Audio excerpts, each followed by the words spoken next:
일부로 이른바 집콕하는 시간이 많아졌고 요즘 같은 겨울철에는 난방을 사용하다 보니 실내가 건조해져 피부 질환이 악화되기 쉬운데 대표적인 피부 질환이 바로 아토피다. 국내 아토피 환자 수는 무려 100만 명으로 남의 일이 아닌데 해마다 아토피 환자 수가 꾸준히 증가하고 있어 더 큰 문제다.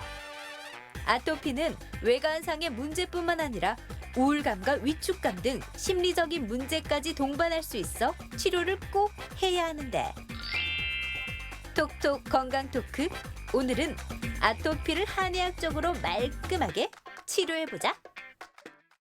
네, 춥고 건조한 겨울철에 더 악화되는 피부 질환이 있습니다. 바로 아토피인데요. 설상가상으로 코로나19 때문에 장시간 우리가 마스크를 착용하고 손도 자주 씻고 손 소독제까지 사용을 하다 보니까 이 아토피 피부염 환자들이 코로나19와 겨울이라는 이중고를 겪고 있다고 합니다. 네, 톡톡 건강 토크 오늘은 아토피 치료 방법 가운데 한의학적 치료에 대해서 자세히 알아보도록 하겠습니다. 네. 오늘 도움 말씀 주실 분 모셨는데요. 한의학 전문의 이정훈 원장께서 나오셨습니다. 네. 안녕하십니까? 안녕하십니까? 그럼 먼저 3분 브리핑을 통해서 아토피 질환이 정확히 어떤 질환인지부터 설명을 들어보도록 하겠습니다. 네. 원장님 부탁드리겠습니다. 예. 아토피 질환에 대해서 알아보기 전에요. 먼저 습진에 대해서 설명해 드리겠습니다. 습진은 임상적으로 가려움, 홍반, 부종, 진물 등의 증상을 나타내고요. 조직학적으로는 표피의 해면화, 염증 세포들이 모여들고요. 진피의 혈관 증식과 확장이 일어납니다. 그리고 혈관 주위의 염증 세포의 침윤이 나타나는 질환을 습진이라고 합니다. 피부 염증의 정도와 시기에 따라서 급성기, 아급성기, 만성기로 나누어지는데요. 급성기에는 심한 부종, 홍반, 진물 등이 나타나고요. 만성기에는 이제 피부가 건조해집니다. 그러면서 각질이 많아지고 태선화, 피부가 두꺼워지는 현상이 나타나죠. 그래서 이 급성기와 만성기의 중간 상태는 아급성기라고 이 급성기 증상과 만성기 증상이 혼재되어 나타나는 피부 질환입니다. 습진의 종류에는 그 발병 원인에 따라서 외인성 피부염과 내인성 피부염으로 나눌 수 있습니다. 대표적인 외인성 피부염에는 이제 접촉 피부염이 있죠. 우리들이 잘 알고 있는 주부습진이라든지 파마약이라든지 염색약을 많이 사용하는 그 미용사분들에게서 많이 나타납니다. 그리고 알레르기성 접촉 피부염도 있는데요. 알레르기를 유발하는 물질에는 니켈, 크롬, 코발트 같은 금속류가 있고요. 화장품의 화학 성분도 알레르기를 많이 유발합니다. 그리고 아토피 피부염이 있는데요. 아토피 피부염은 대표적인 내인성 피부 질환으로 알려져 있지만 실제로는 외인적인 요인도 함께 가지고 있습니다. 아토피 피부염은 천식이라든지 알레르기 비염을 동반하기도 하기 때문에 아토피 행진이라는 용어가 생길 정도로 유명한 질환이죠. 습진의 모양과 부위에 따라서도 나누기도 하는데요. 지루성 피부염, 화폐상 습진, 건조 습진이 있습니다. 지루성 피부염은 피지샘이 풍부한 부위인 코 주위라든지 이마, 두피, 눈썹, 귀 주위에 많이 나타나고요. 이 화폐상 습진은 구진과 수포가 산재에 있다가 이것들이 점차 모여들면서 이 화폐 모양을 이루게 됩니다. 그리고 건조 습진은 이 건조란 말과 습진이란 말이 상반되어 이렇게 모순되는 것처럼 보이는데요. 이건 그 피부 표면의 그 지질의 감소와 연관된 습진입니다. 그래서 주로 나타나는 부위는 팔다리에 많이 나타나고요. 그 정강이 부위에 많이 나타나는 특징이 있습니다. 여기서 아토피의 용어에 대해서 좀 살펴보겠습니다. 이 아토피의 A는 벗어난이라는 뜻이고요. 토포스는 장소란 뜻입니다. 그러니까 어떤 생리적인 범위를 벗어난 병이 아토피라는 것이죠. 그래서 아토피는 환경적인 알레르겐, 항원에 대한 비정상적인 과민 반응을 의미합니다. 그래서 원인으로는 이제 면역학적 이상과 피부 장벽 기능의 이상으로 나타나는 알레르기성 피부염이죠. 이 면역학적 이상이라는 말은 보통 사람들은 이상 반응을 나타내지 않는 물질에 대해서 비정상적인 이상 반응을 나타내는 것을 말하고요. 피부 장벽 기능 이상이라는 말은 피부 보호 기능이 저하되어서 외부 물질이 피부 안으로 쉽게 침입하고 또 수분이 쉽게 빠져나가는 상태를 말합니다. 아토피 피부염의 진단에 대해서 알아보겠습니다. 주 진단 기준 3개가 있고요. 그중에 2개 이상이면 아토피 피부염으로 진단이 가능하고요. 보조 진단 기준 14개 중에서 4개 이상이면 아토피 피부염으로 진단이 가능합니다. 주 진단 기준 3가지를 살펴보면요. 먼저 가려움증이 있습니다. 그리고 두 번째로는 특징적인 피부염의 모양 및 부위가 있는데요. 여기서 2세를 기준으로 나눕니다. 그 2세 미만의 환자에서는 팔다리의 바깥쪽에 나타나고요. 2세 이상의 환자에서는 팔다리 안쪽에 나타나는 특징이 있습니다. 그리고 세 번째로는 아토피의 개인력과 가족력이 있는데 여기서 말하는 아토피는 아토피 피부염뿐만 아니라 알레르기성 천식, 알레르기성 비염도 아토피로 보고 있습니다. 보조 진단 기준 14가지가 있는데요. 먼저 피부가 건조하고 백색 비강진, 이것은 어루럭입니다. 그리고 눈 주위의 습진, 귀 주위의 습진, 입술염, 그리고 손발의 습진, 두피 인설, 비듬이죠. 그리고 모공 주위의 피부의 두드러짐은 아토피 환자분들이 닭살이 많습니다. 그리고 유두습진, 발안에 의한 소양감인데요. 아토피 환자들 특징적으로 땀이 나면 가렵습니다. 그리고 백색 피부 묘기증이라고 해서 보통 두드러기 같은 경우는 손톱으로 피부를 긁으면 빨갛게 부풀어 오르지 않습니까? 네. 그런데 이 아토피 환자의 경우는 오히려 손톱으로 긁었을 때 창백해지는 특징이 있습니다. 그래서 저는 아토피를 진단하는 데 있어서 가장 결정적인 증거라고 보고 있습니다. 그리고 피부 단자시험 양성 반응이 있는데요. 이것은 이제 알레르기를 일으키는 물질이 어떤 물질인지를 검사하는 거죠. 그래서 이제 회피요법으로 그 물질을 피하자는 겁니다. 13번째는 이제 증가된 혈중 IG 수치, 그리고 피부 감염이 증가됩니다. 이 중 14가지 중에서 4가지 이상이면 아토피 피부염으로 진단이 가능합니다.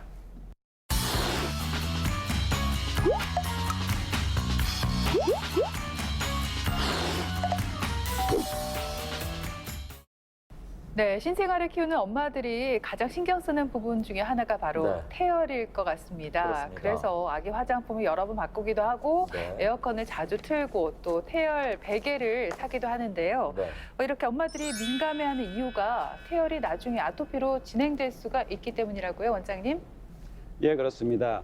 연령별 아토피의 특징을 살펴보면요. 영유아 아토피는 생후 2개월에서 2세 미만으로 봅니다. 나타나는 부위는 주로 얼굴, 그다음에 머리, 그 팔다리의 바깥쪽에 나타나고요. 입이라든지 뺨에 이제 붉은 반점, 구진, 진물 등의 수변선 반점이 대부분입니다. 생후 2개월에서 6개월 사이에 보통 증상이 발현하고 2, 3세의 증상이 50%는 소실되고 나머지 50%는 아토피로 진행이 됩니다. 그리고 영유아 아이들은 가려움에 대한 통제 능력이 없기 때문에 2차 감염으로 인한 농가진이 많이 발생합니다. 먼저 2살을 넘어가면서 50%는 아토피로 진행되는데 그 이유는 그 인체의 구조를 먼저 살펴봐야 됩니다. 인체의 구조는 크게 3가지로 나눌 수 있습니다. 내부 구조, 외부 구조, 컨트롤 타워입니다. 내부 구조는 오장육부죠. 그리고 외부 구조는 12경락입니다. 이 경락은 혈관하고 신경과는 좀 다른데요. 우리 몸의 에너지의 통로라고 보시면 됩니다. 그리고 이 내부 구조와 외부 구조를 통제하는 중초신경계인 뇌가 있죠. 그런데 그 아이가 태어나면서 이 그 오장육부라든지 12경락이라든지 뇌가 완전해져서 태어난다는 것이 아니라는 겁니다. 마치 도공이 도자기로 형태는 빚어는 놓았는데 이것이 가마에 들어가서 열에 의해서 구워져야지 완성되는 것처럼 아이가 태어나서 576일, 한 19개월 정도 됩니다. 10변 8증을 거칩니다. 1대 증계, 2대 증계, 3대 증계를 거치는데요. 1대 증계 때는 내부 구조인 오장육부가 완성됩니다. 2대 증계 때는 외부 구조인 12경락이 완성되고요. 3대 증계인 컨트롤 타워, 두뇌가 완성됩니다. 그래서 1대 증계 때는 이 오장육부가 완성되는 순서가 있는데요. 처음에는 이제 콩팥, 심장, 간, 폐, 위장 순서로 완성이 됩니다. 그래서 폐와 그 위장이 가장 나중에 완성되기 때문에 아이들이 소화기 질환이라든지 호흡기 질환이 많은 이유가 됩니다. 2대 증계 때는 이제 12경락이 완성되죠. 그래서 12경락은 아까 말씀드린 대로 에너지의 통로입니다. 그래서 이 그 2대 증계가 이제 잘못되게 되면은 그 아이들이 오지가 발생합니다. 5가지가 느려지는데요. 서고, 걷고, 말하고, 이빨이 나고, 머리카락 나는 것이 늦어집니다. 이 3대 증계 때는 이제 두뇌가 완성되는데 이때 그 변증열이 제대로 작동하지 않게 되면은 우리가 생각하고 행동하는 데 있어서 옳고 그른 것을 판단하는 분별력이 떨어집니다. 그래서 이 변증열은 태열과 다릅니다. 그리고 감기로 인한 열과도 다르고요. 체에서 나는 열과도 다릅니다. 그래서 이 변증열을 잘 구분하셔야 되는데 이 구분하는 방법은 일행고래기입니다. 귀가 열은 나는데 귀가 차고 꽁무니를 만져보면 엉덩이를 만져보면 차갑습니다. 그리고 입 주위에 하얀 버터 같은 거품이 생기고요. 수포가 생깁니다. 그래서 이 두 가지를 저는 변증열을 구분하는 증거로 보는데요. 그래서 만약 아이가 열은 나는데 감기가 아니고 체한열이 아니라면은 가까운 한의사 선생님을 찾아서 상담해 보시는 것을 추천드립니다. 그래서 이 태열을 다른 말로 이제 태풍태적이라고 합니다. 영아가 태어나서 피부가 붉어진 모습이 마치 화상을 입은 것 같은 것이라고 표현하고 있습니다. 이것은 엄마가 잉태 시에 맵고 향이 나고 뜨거운 음식을 지나치게 먹어서 비위에 열이 쌓였기 때문이라고 보고 있습니다. 치료 방법은 청열 해독하고 비위를 다스리는 방법으로 치료하고 있습니다.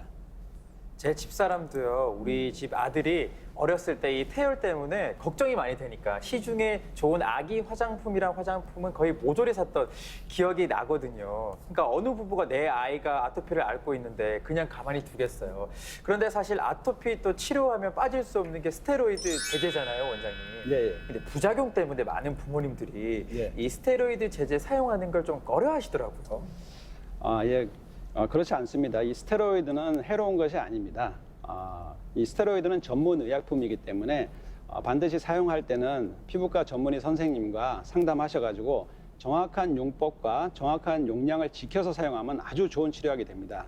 하지만 의사 선생님과 상의도 없이 무분별하게 너무 과용량을 사용한다든가 너무 장기간 사용할 때 문제가 발생하는 거죠. 예를 들어서 칼을 어린아이가 사용하면 다칠 수도 있지 않습니까? 하지만 외과 선생님이 사용하시면 사람을 살릴 수 있는 칼이 되는 거죠.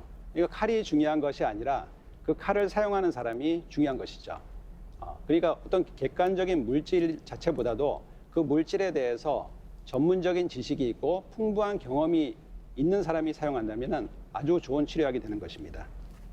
그리고 이 스테로이드는 아까 말씀드린 급성기나 아급성기에 때는 굉장히 효과가 좋습니다. 하지만 이 만성기로 넘어간 피부 환자들은 피부가 굉장히 건조해지고 각질이 많이 생기고 태선화가 되어 있기 때문에 별로 도움이 되지 않습니다.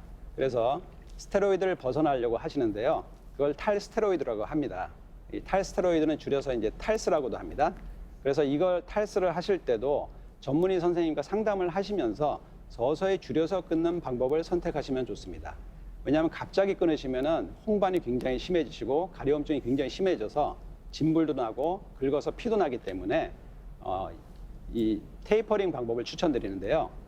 테이퍼링이라는 것은 어떤 약물을 줄일 때 어떤 적정량의 기간을 두고 이 기간을 통해서 약물의 사용량이라든지 횟수를 서서히 줄여서 끊어가는 방법을 말합니다. 네, 그리고 앞서 원장님께서 이 연령에 따라서 아토피의 특징이 다르다고 말씀을 해주셨는데요. 그렇다면 원장님, 나이에 따라서 아토피의 양상이 어떻게 다른지 또 설명 부탁드리겠습니다. 예, 아까 역류형 아토피는 설명을 드렸고요. 소화기 아토피는 이제 2세에서 12세 미만으로 봅니다. 12세니까 초등학교 6학년 정도 되죠. 주로 피부 병변 부위는 이 팔다리 안쪽에 많이 나타납니다. 그리고 손목이라든지 발목, 그리고 목 주위, 그리고 엉덩이, 얼굴 쪽에 많이 나타나고요. 급성기 증상으로는 이제 홍반, 피부가 붉어지고 인설이 많이 생기고 가피, 수변성 병변이 대부분입니다. 만성기로 넘어가면 피부가 건조해지고 태선화가 되고 홍반, 피부가 창백해지기도 합니다. 그리고 태선화된 부위에 주름이 심해지고요. 그리고 닭살이 생기기도 합니다. 청소년 아토피나 성인 아토피나 양상이 비슷합니다. 주로 얼굴이나 목에 심하고요. 두피에도 나타나고 태선화가 있고 만성화되어 있기 때문에 색소 침착이 흔합니다. 그리고 손의 습진이라든지 유두습진, 그리고 알레르기 비염이나 알레르기 천식을 동반하는 경우가 많고요. 이 성인 아토피는 어렸을 때 아토피를 앓다가 나았다가 다시 성인이 되면서 과로라든지 스트레스라든지 인스턴트 음식을 너무 많이 드셨다든지 음주를 계속 하신 분에게서 재발하는 경우가 많고요. 어릴 때부터 아예 아토피가 없다가도 성인기가 되어서 처음 발생하는 분도 계십니다. 아토피의 한방 치료는 이제 급성기와 만성기로 나누어서 치료하는데요. 급성기는 이제 풍습 열증이라고 해서 홍반, 부종, 수포, 진물, 가려움증이 나타나고요. 감염증이 흔합니다. 그래서 치법으로는 청열이습법, 소풍지향법을 씁니다. 처방으로는 이제 소풍산이라든지 방풍통송산, 오룡산 등을 가감해서 처방하고요. 만성기에는 음상혈조증이라고 해서 음혈이 부족해집니다. 이 음혈이 부족해지면 피부가 굉장히 건조해지고요. 태서나 피부가 두터워집니다. 그리고 각질이 많이 생기고요. 그래서 치법으로는 음혈을 보호해주는 자음양약법을 씁니다. 그리고 제습지향법을 겸해서 쓰는데요. 처방으로는 이제 환기건중탕, 육미지향탕, 양혈윤부음 등이 있습니다.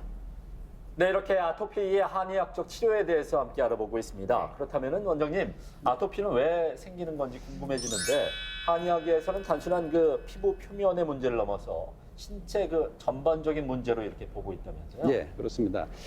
제가 좋아하는 말인데요. 격산견년 조지시와 격잔경각 변지시우라는 말이 있습니다. 그러니까 산에서 나는 연기를 보고 불이 난 것을 알고 담장 위에 뿔을 보고 소가 지나가는 것을 알 수 있다는 뜻이죠. 그래서 한의학에서는 사진을 통해서 진단을 하는데요. 망진, 문진, 문진, 절진이 있습니다. 그 환자를 살펴보고 환자의 호소를 듣고 환자에게 물어보고 또 환자의 몸을 만져보아서 인체 내부 오장육부 중에서 어디에 문제가 있는가를 파악해서 치료하자는 거죠. 그래서 내부 구조의 이상은 반드시 외부 구조로 반영된다는 원칙이 있습니다. 그래서 폐에 문제가 생기면은 피부에 나타나고요. 비위에 문제가 생기면은 기육, 기육이라면 잘 생소하실 텐데 살입니다.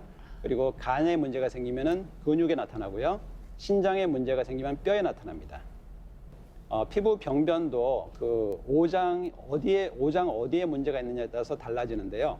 비위에 문제가 있으면은 우리 인체의 앞쪽으로 이게 피부 병변이 많이 나타납니다. 그리고 간에 문제가 있으면은 인체 측면으로 피부 병변이 많이 두드러지고요.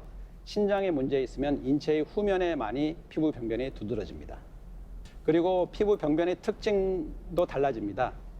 비위에 문제가 있으면은 진액 부족으로 인해서 열이 나면서 피부가 굉장히 건조해지고 태선화되고요.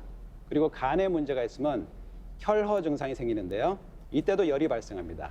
그래서 이때는 마치 피부 병변이 화폐상 습신처럼 테두리가 생기는 륜이 생기고요. 그리고 각질이 많아지고 염홍정이라고 해서 염증과 종기, 몽우리, 종양 이런 것들이 생깁니다. 그리고 신장에 문제가 생기면 신정이 부족해지는데요. 이때도 열이 발생하고요. 이때는 이제 신장에 문제가 있을 때는 피부 자체가 이제 검어지고 어두워집니다. 그리고 피부 재생도 굉장히 늦어지고요. 가려움증이 야간에 굉장히 심해지는 특징이 있습니다. 정말 이 아토피를 가벼운 피부 질환으로 넘겨서는 안 되는 게 중증 아토피 피부염 환자 10명 중 1명은 우울증을 겪고 있거든요. 얼마나 심한 스트레스를 받고 있는지 몰라요. 그런데 원장님, 제가 듣기로는 이 아토피 피부염 환자들은 씻을 때도 주의를 해야 된다고 하던데 이게 무슨 말이에요?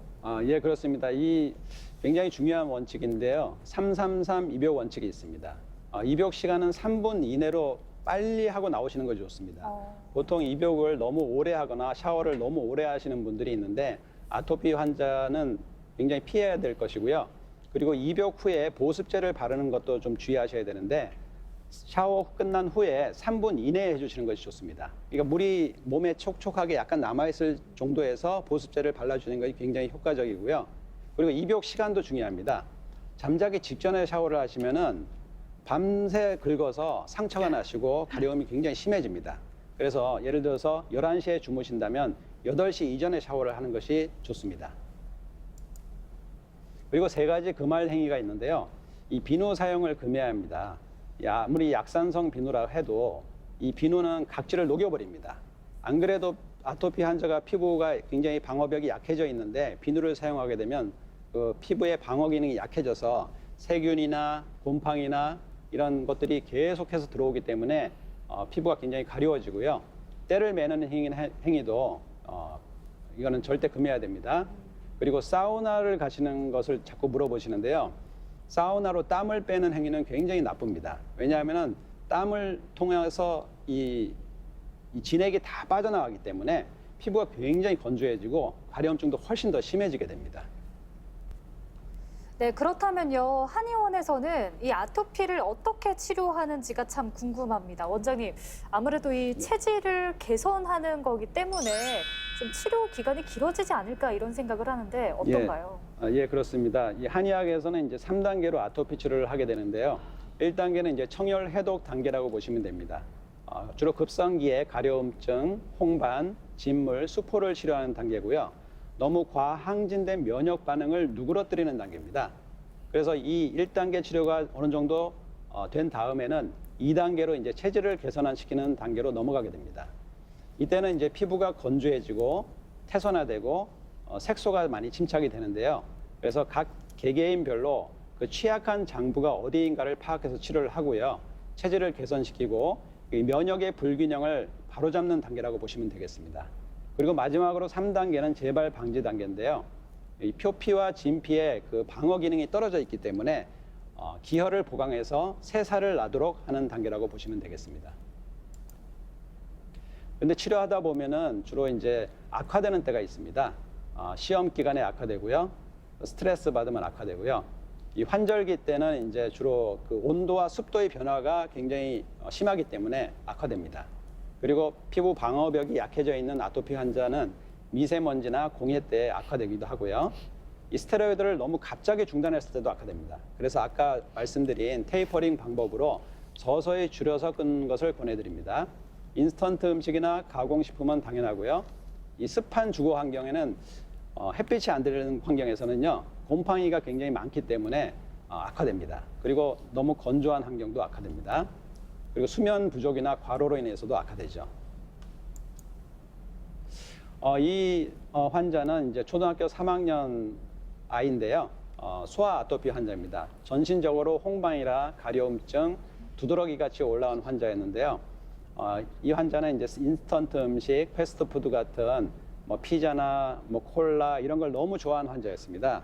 그래서 이제 소화기를 이제 이 소화기가 안 좋다고 보아서 그 위장을 치료해서 호전된 환자입니다. 보시면은 이제 피부가 어두운 색이었다가 점점 밝아지는 모습이 보이죠. 이것은 이제 새살이 나서 그렇습니다. 성인 아토피 케이스인데요. 고등학교 2학년 때 왔습니다. 어릴 때부터 아토피가 있습니다. 그러니까 18세니까 18년을 앓은 셈이죠. 피부가 전신적으로 건조하고 태선화되어 있고 전신적으로 가렵습니다. 그래서 보시면은 이렇게 곳곳에 이제 긁은 흔적이 보이죠. 이 환자는 진맥을 통해서 신장이 약하다고 보고 신장을 치료해서 치료된 케이스입니다. 네, 아토피의 한의학적 치료 방법들 오늘 자세히 한번 알아봤습니다. 네. 끝으로 원장님, 아토피 피부염 환자들이 평소 생활하면서 어떤 네. 점에 주의해야 할까요? 먼저 의복이 중요합니다. 너무 청바지 같이 이렇게 꽉 끼는 옷을 입으시면 땀도 차고요. 곰팡이가 번식하기 쉽기 때문에 통기가 잘 되는 옷을 입으시고요. 그리고 피부에 직접 닿는 속내인은 반드시 100% 면제품을 사용해 주시기 바랍니다. 그리고 세탁도 중요한데요. 세제가 남지 않도록 여러 번 헹궈 주시는 것이 중요하고요. 그리고 실내 온도는 18도에서 한 23도 정도로 너무 덥지 않게 춥다고 해서 막 온도를 너무 올리시는데 약간 시원할 정도의 온도가 좋고요. 습도는 50에서 60% 정도 유지하시면은 가려움증이 훨씬 덜해집니다. 그리고 과로나 스트레스를 줄이시고 충분한 수면을 취해 주시고 그리고 운동도 수시로 해주시는 것이 좋습니다. 그리고 이 아이들이 밤에 잘 때 긁기 때문에 항상 손톱을 청결하고 깨끗하게 짧게 관리하시는 것이 중요합니다. 이 손톱으로 긁으면서 밤에 잘 때 자기도 모르게 긁으면서 감염이 많이 발생하거든요. 그리고 반신욕과 족욕에 대해서 물어보시는데 반신욕이나 족욕은 좋습니다. 물론 이것도 근데 땀이 나기 직전까지 해주시는 것이 좋아요. 왜냐하면 땀은 진액을 소모시키기 때문에 피부가 굉장히 건조해집니다. 당시는 좋은데 그 당시는 좋지만은 땀 낸 후에 수분 보충을 충분히 안 해주시면은 오히려 해로운 결과를 초래할 수 있습니다. 네, 아토피 피부염은 분명 좋아질 수 있는 그런 질환입니다. 오늘 소개해드린 한의학적 치료도 한 번쯤 고려해 보시고 좋아질 수 있다는 믿음을 갖고 꾸준히 잘 치료를 받으시길 바랍니다. 네, 지금까지 이 시간 도움 말씀에 한의학 전문의 이정훈 원장께서 수고해 주셨습니다. 네. 오늘 고맙습니다. 고맙습니다. 감사합니다. 김철원 씨, 장희연 씨 두 분도 수고했습니다. 네.